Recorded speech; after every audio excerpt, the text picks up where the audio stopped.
पता है आपको, दुनिया में कोई भी किसी भी देश का ऐसा कानून नहीं है जो भूत या ऐसी चीजों को मानता हो।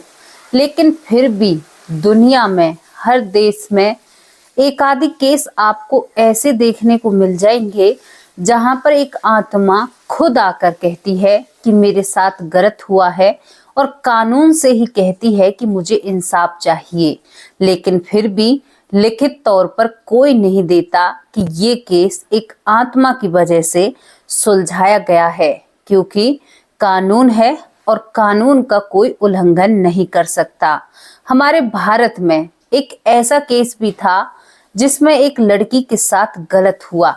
जब उसके साथ गलत हुआ तो वो लड़की खुद सबके सामने आती है। अभी मैंने हाल ही में कल या परसों एक स्टोरी बताई थी कि जहां पर एक लड़का एक आत्मा से शादी करता है। शादी करने के बाद 4 साल तक उसके साथ वक्त गुजारता है। बहुत लोगों ने राय रखी, अपनी उंगली खड़ी करी और कहा कि हमें यकीन नहीं है। लेकिन आज की स्टोरी फिर आप लोगों के सामने ऐसी लेकर आई हूं जहां पर एक आत्मा मुजरिम को सलाखों के पीछे तक पहुंचाती है। जिसने उसके साथ गलत किया था उसने उसका जीना हराम कर दिया। कहते हैं ना कि कुछ लोग बहुत निष्ठावान होते हैं, कुछ लोग ऐसे होते हैं कि वो हमेशा सच के साथ खड़े रहते हैं। झूठ का अंधेरा कितना भी घना हो, कितना भी घना हो, लेकिन एक सच्चाई की जो किरण होती है ना, छोटी सी रोशनी, वो उस अंधेरे को चीरते हुए आप तक जरूर पहुंचेगी। आज एक ऐसी ही डरावनी और प्रेरणादायक स्टोरी आप लोगों के सामने लेकर आए हैं जहां पर एक लड़की ने अपने साथ किए हुए अन्याय का बदला मरने के बाद लिया, और ये सब सभी के सामने एक बहुत बड़ी बात बनकर निकलती है। जहां पुलिस थक चुकी थी, पुलिस हार चुकी थी और शायद कहीं ना कहीं पुलिस इस केस को बंद करने वाली थी, उसी वक्त ये लड़की जो आत्मा बनकर उस केस को दोबारा खुलवाती है और सभी के सामने सच्चाई रखती है। तो चलिए बिना देरी करते हुए एक आत्मा की कहानी आप लोगों के सामने रखते हैं जिन पर कोई यकीन नहीं करता है, लेकिन ये सारी चीजें होती हैं। कहाँ से शुरू होती है, क्यों शुरू होती है? अक्सर लोग अपनी जिंदगी में उलझे हुए हैं और बहुत ज्यादा परेशान हैं। कहानी लखनऊ की है। लखनऊ में एक रूबी नाम की लड़की रहती है। रूबी बहुत खुश मिजाज थी। रूबी बहुत सच्चाई का साथ देने वाली थी। रूबी का ना ही तो बहन होती है, ना ही भाई होता है, ना ही रूबी की पिता होते हैं। रूबी की माँ होती है। माँ अपनी बेटी की शादी के सपने सजोती है। घर ठीक ठाक था, पैसे ज्यादा नहीं थे, लेकिन प्यार माँ बेटी में बहुत होता है। रूबी की माँ अपनी बेटी की शादी कर देती है। शादी होने के बाद रूबी अपने ससुराल में चली जाती है। ससुराल में रूबी जब रहने लगती है तो आप लोगों ने देखा है कि जब हम एक नई गृहस्थी में प्रवेश करते हैं तो थोड़ी अनबन सभी के बीच में होती है। रूबी पहली बार गर्भवती होती है। उसे एक बेटी होती है। बेटी होने के बाद वो जिंदगी चल रही थी, लेकिन कहीं ना कहीं रूबी और रूबी के पति के जो मन थे वो मिले नहीं थे। उन दोनों में बहुत ज्यादा अनबन रहा करती। उसके बाद रूबी एक बेटी को जन्म देने के बाद दोबारा माँ बनती है और दोबारा वो दूसरी बिटिया को जन्म देती है। अब वहां पर विवाद ज्यादा बढ़ने लगे थे। पति पत्नी के बीच में इतनी दूरियां आ चुकी थी कि शायद दोनों एक दूसरे को देखना भी पसंद नहीं करते। रूबी अपनी माँ के सामने रोया करती और कहती कि माँ, मैं बहुत दुखी हूँ। मैं कैसे उस घर में रहूं जहां मेरे साथ ऐसा होता है। मेरा पति भी मुझसे प्यार नहीं करता, कहता है कि 2 बेटियां हैं, इन बेटियों के साथ मैं तुम्हें कैसे रख सकता हूँ। जब रिश्तों में ये बातें आने लगती हैं, हम और आप सभी रिश्तों में बंधे हुए हैं, तो फिर वो रिश्ता चलता नहीं है। ये आप लोगों को भी पता है। रूबी अपने मायके आ जाती है रूठकर। इन दोनों में इतनी दूरी कायम हो चुकी थी कि ये दोनों फैसला लेते हैं कि हम एक दूसरे से अलग हो जाएंगे। दोनों का फैसला था। दोनों अलग हो जाते हैं। रूबी अपनी दोनों बेटियों के साथ, अपनी माँ के साथ, जिस माँ का इस दुनिया में रूबी के अलावा कोई भी नहीं था, वो अपनी जिंदगी बिताने लगती हैं। कोई बड़ी बात नहीं थी, जिंदगी का रिश्ता टूट चुका था, लेकिन रूबी अपनी बेटियों से बहुत प्यार करती है, बहुत ही ज्यादा प्यार करती है। अब रूबी कहीं ना कहीं अपनी जिंदगी को लेकर बहुत कसम में थी। एक डिवोर्स केस चल रहा था, ऊपर से बच्चे थे 2, इनकी जिम्मेदारी, खर्चा भी बहुत होता है। तो पास ही में एक तांत्रिक रहता है। जब हमारी जिंदगी में उथल पुथल होती है तो हम बहुत सारी ऐसी चीजों का सहारा लेते हैं जिन चीजों से शायद हमारी जिंदगी बेहतर हो चुकी हो। आप लोग भी समझते हैं, मैं आप लोगों को आगाह करती हूँ, केवल हम अपने बिगड़े हुए रिश्ते को हम ही सुधार सकते हैं। कोई तांत्रिक हमारे रिश्ते को नहीं सुधार सकता। आपको इस चीज से बाहर निकलना होगा। अब रूबी उस तांत्रिक का सहारा लेती है। रूबी उसके पास जाती है, जैसे वो बताता है ऐसे वो करती है, क्योंकि रूबी चाहती है कि शायद कहीं ना कहीं उसका पति उसे दोबारा अपना ले, या उसकी जो बिगड़ी हुई जिंदगी है उसमें कोई नया सवेरा या नई शुरुआत हो। यही सब कुछ चल रहा था। रूबी तांत्रिक के पास जाती है। अब वक्त आता है 2020 का। 2020 में करवा चौथ, अक्टूबर का महीना आता है। रूबी अपने घर से शाम के वक्त अपनी माँ से कहती है कि माँ, मैं उस तांत्रिक के पास जाना चाहती हूँ, उसने मुझे बुलाया है। हालांकि बीच बीच में रूबी अपनी माँ को भी उस तांत्रिक के पास ले जाया करती और वहां पर दोनों माँ बेटी समाधान पूछा करती। उस तांत्रिक के पास बहुत सारे लोग अपनी परेशानियां लेकर जाते हैं। जब जिंदगी ऐसी हुई पड़ी रहती है ना, तो लगता है कि कहीं से कुछ भी थोड़ा सा सहारा मिल जाए तो मेरी जिंदगी बेहतर हो जाए। अब अक्टूबर का दिन था, तारीख, उस दिन करवा चौथ थी। सभी महिलाएं अपना व्रत खोल रही थी, अपने पतियों की लंबी उम्र की कामनाएं कर रही थी। रूबी चली जाती है। माँ 1 घंटे से इंतजार करती है। 2 घंटे बीत जाते हैं, 3 घंटे बीत जाते हैं, लेकिन रूबी का कोई अता पता नहीं रहता। वो अपनी बेटी की बेटियों को, जो 2 रूबी की बेटियां थी, उन्हें घर के अंदर बंद करती है और तांत्रिक के पास पहुंच जाती है। वहां पर जाकर कहती है कि यहाँ पर क्या बाबा रूबी आई थी? तो वो कहता है कि नहीं, रूबी तो आज मेरे पास आई ही नहीं है। वहां उसके पास कई लोग बैठे रहते हैं, वो भी कह देते हैं कि नहीं, रूबी को हमने नहीं देखा है। माँ चिंतित हो उठती है। माँ बहुत ज्यादा परेशान होती है कि आखिरकार कहाँ चली गई। पता था जवान है, 2 बेटियों की माँ है। माँ पूरी रात अपनी बेटी को इधर उधर ढूंढती है, हर जानकार के पास जाकर पूछती है।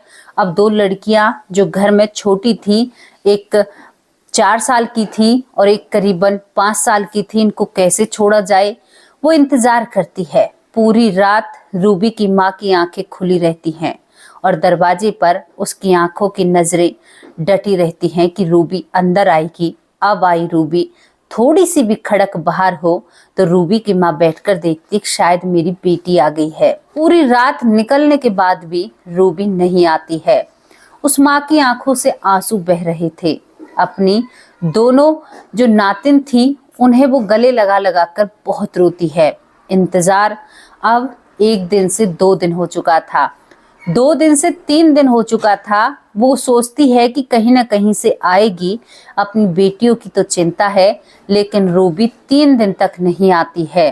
इन 3 दिन के भीतर जो रूबी की माँ होती है, कई बार तांत्रिक के पास जाती है, कई बार उससे पूछती है कि मेरी बेटी आई कि नहीं, तो तांत्रिक हर बार मना कर देता है। अब रूबी की माँ के पास कोई भी ऐसा तरीका नहीं था कि जिससे वो अपनी बेटी को ढूंढ कर कहीं से ले आए। रूबी की माँ पुलिस स्टेशन पहुंचती है। वहां पर जाकर सारी बातें पुलिस वालों को बताती है। जब सारी बातें पुलिस वालों को पता चलती है तो पुलिस ने बहुत सारे केस ऐसे देखे थे कि जहां पर तांत्रिक ही उन लोगों को गायब कर देते हैं। तो पुलिस को लगा कि तांत्रिक को पकड़ेंगे और एकदम से पूरा केस सामने आ जाएगा और रूबी की सच्चाई भी पता चल जाएगी।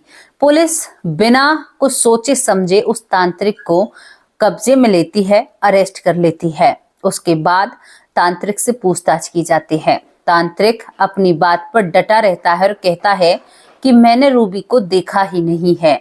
अब यहाँ पर रूबी का फोन जो घर पर था, उस फोन को माँ से लिया जाता है। पुलिस उस फोन को अपनी हिरासत में लेती है। पुलिस उस फोन में नंबर देखती है और उन नंबर की कॉल डिटेल निकलवाती है। तो जो सबसे ज्यादा नंबर थे, एक तो रूबी तांत्रिक से बात किया करती और एक नंबर रूबी के ही मोहल्ले में रहने वाला जिसका नाम पवन होता है, 30 से 32 साल इसकी उम्र होती है। रूबी सबसे ज्यादा इससे बात किया करती। अब पुलिस का जो शक था वो तांत्रिक पर तो पहले से ही बना हुआ था, लेकिन अब इस व्यक्ति पर भी पुलिस का शक बन जाता है। पुलिस अब फिर दोबारा से उन कॉल डिटेल के आधार पर इन दोनों व्यक्तियों को उठाती है, पवन को और तांत्रिक को। इनसे कड़ी पूछताछ की जाती है। इनको बहुत ज्यादा टॉर्चर किया जाता है। अच्छी खासी इनकी धुलाई की जाती है दोनों की, लेकिन ये दोनों नहीं टूटते हैं और कुछ भी पुलिस को नहीं बताते हैं। अब इसके बाद क्या होता है कि पुलिस को पता था कि जब ये दोनों अपना गुनाह कबूल नहीं कर रहे हैं तो हम ज्यादा दिन इनको हिरासत में नहीं रख सकते, क्योंकि कोई भी सबूत इनके पास ऐसा नहीं था पुलिस वालों के पास कि जिसके बिना पर इनको जेल के अंदर या अपने अंडर रहा जा सके, मतलब इन्हें गिरफ्तारी में रखा जा सके। दोनों को छोड़ दिया जाता है। तांत्रिक बहुत अफसोस करता है। यहाँ पर तांत्रिक अपने चेला जो उसके आसपास उसे पूछने वाले आते हैं, उन्हें भी धमकाकर भगा देता है। कहता है कि किसी का भला करना चाहते हैं, लेकिन लोग उल्टा ही हम पर आरोप लगाते हैं। तांत्रिक की ये बात होती है, लेकिन कहीं ना कहीं पुलिस की शक अभी नहीं गया था। पुलिस इन दोनों लोगों पर अपना ध्यान बनाकर रखती है। अब पुलिस को कुछ भी नजर नहीं आता। एक तो रूबी समझदार थी, कोई दिमाग की हालत भी सही थी। पुलिस को लगता है कि शायद वो किसी के साथ भी जा सकती है। जैसे ही वो अकेली जब रूबी की जिंदगी के बारे में जानकारी निकाली, अब पुलिस इस बात पर ज्यादा ध्यान नहीं देती है, क्योंकि पुलिस ने अपनी तरह से पूरी जानकारी निकालने की कोशिश की, लेकिन रूबी के बारे में कुछ भी पता नहीं चलता है। बीच बीच में पुलिस इस तांत्रिक और इस पवन नाम के व्यक्ति से पूछताछ करती रहती है, लेकिन कुछ भी हासिल नहीं होता। लेकिन एक माँ की नजरों को कहाँ यकीन था, एक माँ को कहाँ चैन था, एक माँ जो अपनी बेटी को हर रोज सपने में देखा करती। 2 लड़कियों की जिम्मेदारी माँ के कंधों पर आ चुकी थी। वो खुद ही मोहताज थी, ऊपर से 2 बेटियों की जिम्मेदारी और आ जाती है। ये मामला उस माँ के लिए बहुत गंभीर था। धीरे धीरे 2020 से और 2021 अप्रैल तक का महीना आ जाता है और पुलिस इस केस को कहीं ना कहीं भूल चुकी थी या कहीं खो चुका था। कहने का मतलब है, जब किसी के बारे में कुछ भी नहीं मिलता तो अब इसमें पुलिस क्या कर सकती है। लेकिन माँ रोज पुलिस की चौकी पर जाया करती और वहां पर उनसे कहा करती कि साहब, किसी तरह मेरी बेटी को मुझे ला दो, मैं कैसे इन 2 बच्चियों की परवरिश करूंगी। पुलिस वाले दिलासा देकर एक माँ को घर भेजते। उनकी भी आंखों में था कि काश इनकी बेटी मिल जाती तो इन्हें एक सहारा मिल जाता। अब यहाँ पर होता क्या है, जो पड़ोसी जिसने बिल्कुल भी कबूल नहीं किया था कि मतलब मैंने रूबी के साथ गलत किया है, उसे रूबी भूत बनकर सताने लगती है। रूबी उसे इतना परेशान करती है कि उसके बिस्तर पर बैठना, उसकी गर्दन को दबाना, तकिए से उसके दम को घोटना, और ये इस व्यक्ति के साथ बीते 6 महीने से चल रहा था, जब से रूबी गायब हुई थी।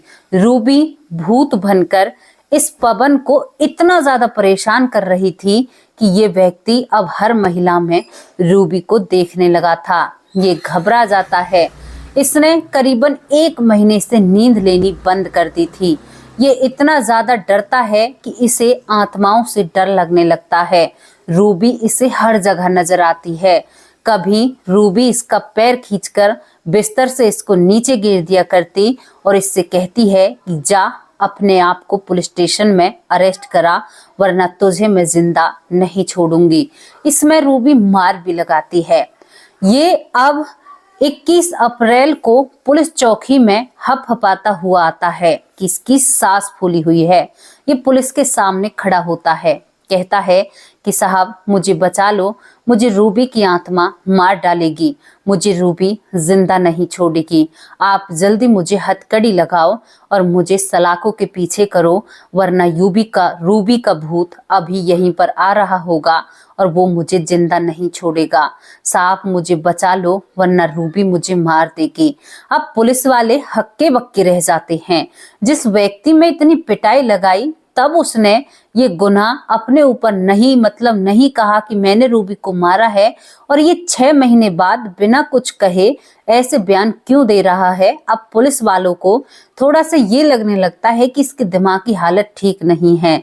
लेकिन जो पवन होता है पुलिस वालों के पैरों में गिर पड़ता है, कहता है कि तुम्हें क्या दिखाई नहीं दे रही, रूबी दरवाजे पर खड़ी है और कह रही है कि कहे इनसे कि मुझे अरेस्ट करेंगे, रूबी मुझे मार देगी, साहब मैं भीख मांग रहा हूँ, मेरी जान बचा लो।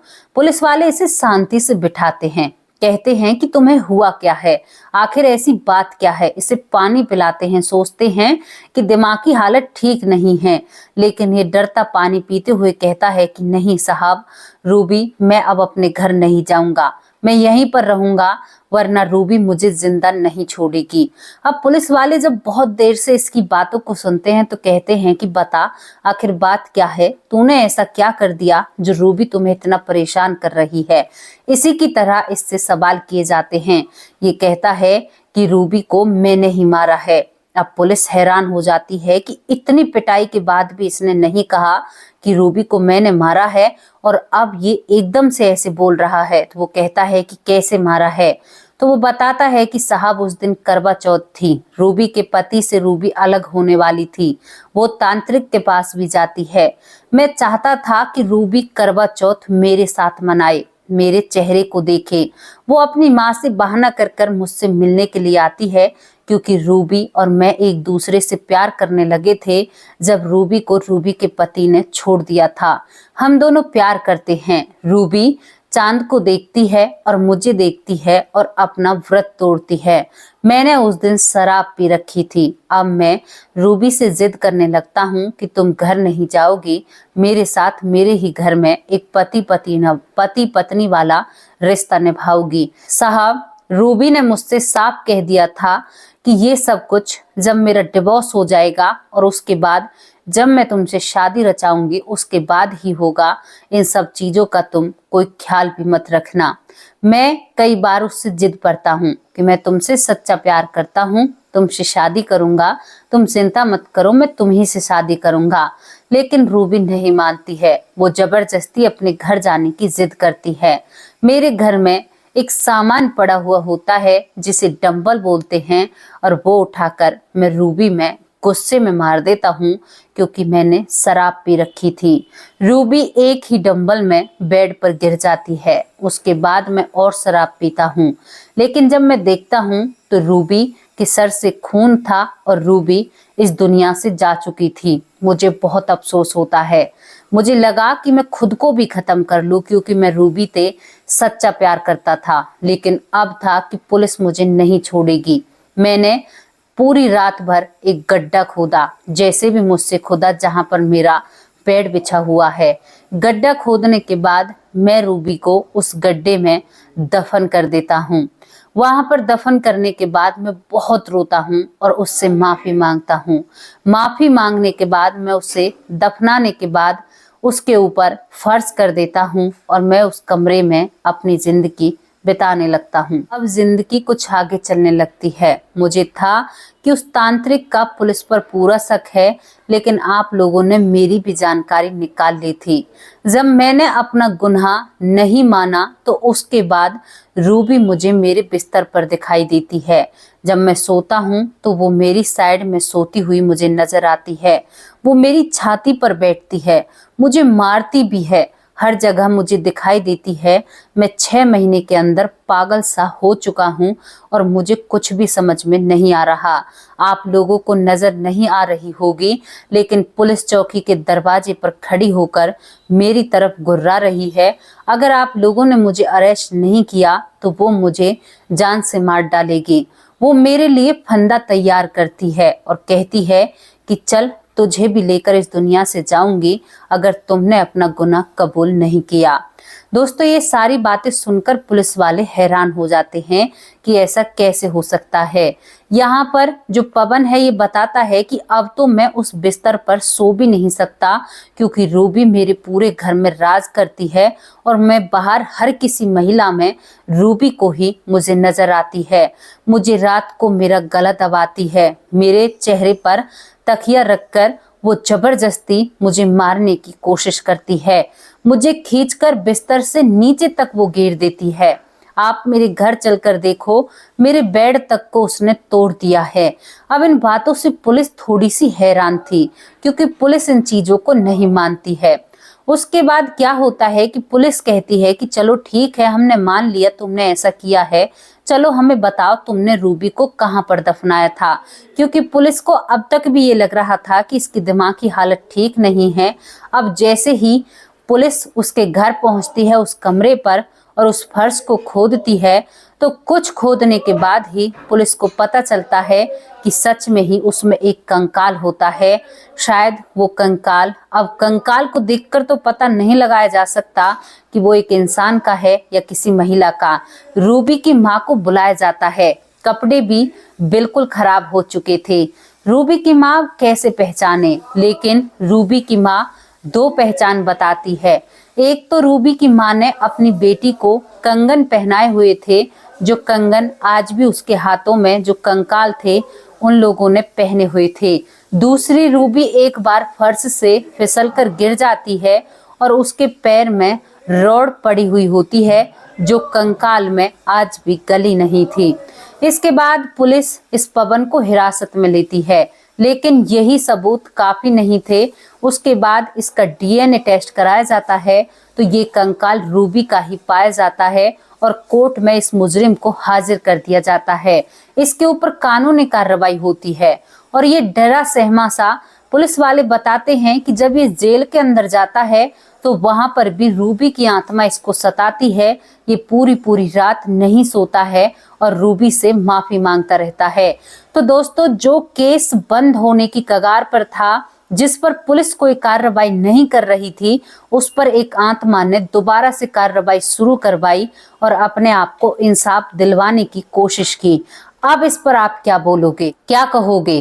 क्या इस पर भी यही कहोगे कि ऐसा नहीं हो सकता? मुझे पता है कुछ लोग कहेंगे कि पवन की दिमाग की हालत बिगड़ चुकी थी, लेकिन इतना कुछ नहीं हो सकता। जो इतनी ज्यादा 3rd डिग्री टॉर्चर, जिसे बहुत ज्यादा पिटाई कहा जाता है, वो उससे भी उन गुनाहों को नहीं उगला जो एक आत्मा के डर से गुनाहों को उगल जाता है। तो यहाँ पर कुछ ना कुछ तो है जो लोगों को ऐसा होता है उनकी जिंदगी में और डरते हैं। एक साधु के ऊपर आरोप लगाए गए थे जो बिल्कुल बेबुनियाद थे। यहाँ पर जो तांत्रिक है वो बिल्कुल साफ सुथरा निकलता है। ये स्टोरी, ये घटना यहीं पर समाप्त हो जाती है, लेकिन एक बुजुर्ग महिला के कंधों पर 2 बच्चियों की जिम्मेदारी आ जाती है और एक लड़की जो शायद कहीं ना कहीं दोबारा अपना घर बसाने की कोशिश कर रही थी, उसका ये सपना भी टूट जाता है और वो इस दुनिया से चली जाती है। अब यहाँ पर जो पवन है वो कहता है कि रूबी मेरे आसपास रहती है, लेकिन हम और आपकी सोच से वो इस दुनिया से जा चुकी है। हम भगवान से प्रार्थना करते हैं कि ऊपर वाले रूबी की आत्मा को शांति दे और यहाँ पर उसके साथ आगे जो भी हो सब अच्छा ही हो। इस पर आपकी जो भी राय है अपनी राय जरूर रखना, लेकिन कुछ लोग इस पर भी अपनी बहुत बढ़िया राय रखेंगे।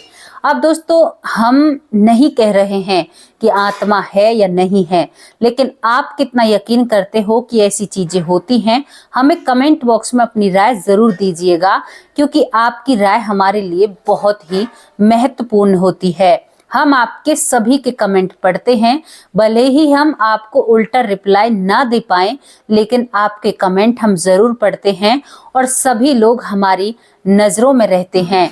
जो अच्छा कहते हैं वो भी और जो बुरा कहते हैं वो भी, क्योंकि हमारी कई लोगों की टीम है।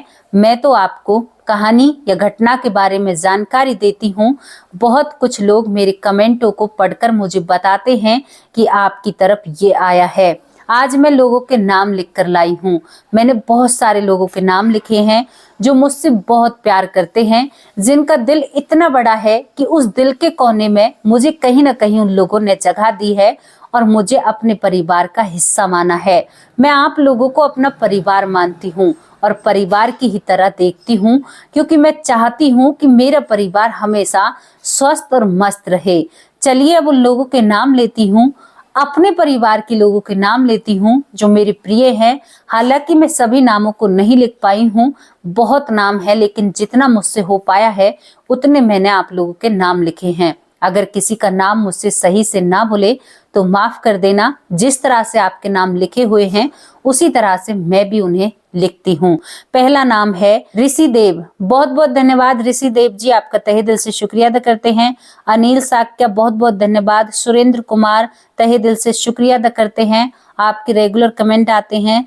राजीव तोमर, बहुत बहुत धन्यवाद, आपका 2 या 3 बार मैंने नाम लिया है, तहे दिल से आपका शुक्रिया अदा करते हैं। कुमरत वो नाम है जो हमें बहन कहकर संबोधित करते हैं, बहुत बहुत धन्यवाद आपका। अंजू देवी, बहुत बहुत धन्यवाद आपका, तहे दिल से शुक्रिया अदा करते हैं। मंजू देवी, तहे दिल से शुक्रिया अदा करते हैं।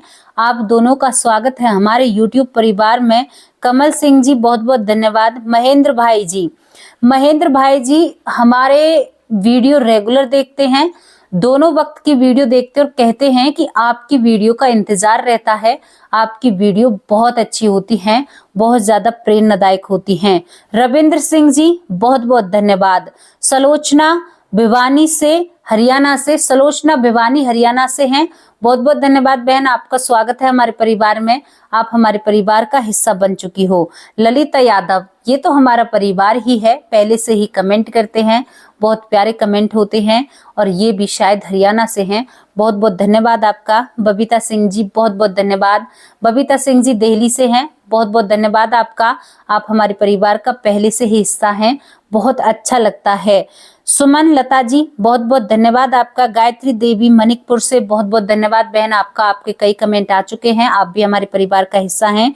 पूनम शर्मा हमारे परिवार का हिस्सा हैं। पूनम शर्मा आप पहले से ही हमारे परिवार से जुड़ी हुई हैं, बहुत अच्छा लगता है। अख्तर अली ने कहा है कि आप बहुत अच्छी वीडियो बनाती हैं, बहुत ही प्रेरणादायक स्टोरी होती है, बहुत बहुत धन्यवाद आपका भी हमारे परिवार में स्वागत है। मीनू मिश्रा, बहुत बहुत धन्यवाद मीनू मिश्रा जी, तहे दिल से शुक्रिया अदा करते हैं। सुनीता यादव जो पहले से ही परिवार का हिस्सा हैं, बहुत बहुत धन्यवाद बहन, आपका तहे दिल से शुक्रिया अदा करते हैं। कल्पना सिंह जी, बहुत बहुत धन्यवाद, स्वागत है आपका हमारे परिवार में। हमारे परिवार में अब लोग जुड़ने लगे हैं, बहुत ज्यादा परिवार बढ़ने लगा है, 70 से 73 हजार लोग हमारे परिवार का हिस्सा हैं, तो ये बहुत बड़ी बात होती है। सुरेखा पालकर पहले से ही हिस्सा हैं, मेरा परिवार है, बहुत बहुत धन्यवाद बहन आपका। लखविंदर सिंह जी वाहे गुरु, और बहुत अच्छे कमेंट करते हैं, बहुत बहुत धन्यवाद आपका। सुमन, बहुत बहुत धन्यवाद सुमन। कौशल जी, तहे दिल से आपका शुक्रिया अदा करते हैं। संतोष जी आप हमारे परिवार का हिस्सा बन चुकी हैं, बहुत बहुत धन्यवाद आपका। शरयू बाला जो पहले से ही हमारे परिवार का हिस्सा हैं, तहे दिल से आपका शुक्रिया अदा करते हैं। कुष्मा माली माधवगंज से, ये भी हमारे परिवार का पहले से ही हिस्सा हैं, बहुत बहुत धन्यवाद आपका। किशन सिंह राठौर जी, आपका बहुत बहुत धन्यवाद, आप राठौर हैं, तहे दिल से आपका शुक्रिया अदा करते हैं। परिवार में आप बने हुए हैं, बहुत अच्छा लगता है भाइयों का साथ देखकर, बहनों का साथ देखकर। जहांगीर बेटी कहकर, बिटिया कहकर हमें संबोधित करते हैं, बहुत अच्छा लगता है, आपको प्रणाम करते हैं, अपना आशीर्वाद हमारे ऊपर बनाए रखना। जहांगीर जी आपका तहे दिल से बहुत बहुत धन्यवाद, अपना आशीर्वाद सदैव अपनी इस बेटी पर बनाए रखना। सीमा गर्ग आगरा से, सीमा गर्ग जो हमारे परिवार का हिस्सा हैं, आज पता चला है कि आप आगरा से हो, बहुत अच्छा लगा, तहे दिल से आप लोगों का शुक्रिया अदा करती हूँ। आप इतना प्यार देते हो कि मुझे बहुत अच्छा लगता है कि मेरा परिवार मुझ पर इतना प्यार निछावर करता है, क्योंकि मैं आप सबकी लाडली हूँ और आप मेरे प्यारे हो। अब आप लोगों से विदा लेती हूँ, क्योंकि सभी मुझे बहन कहकर, दीदी कहकर या अपनी छोटी बहन या बड़ी बहन कहकर संबोधित करते हैं। वाकई में मेरे दिल को बहुत सुकून मिलता है। अब सभी से जाने का वक्त हो चुका है। जाने का मन तो नहीं है, लेकिन जाना पड़ेगा, क्योंकि अब मैं आप लोगों से विदा लेती हूँ। नमस्कार, जय हिंद, राम राम सभी को।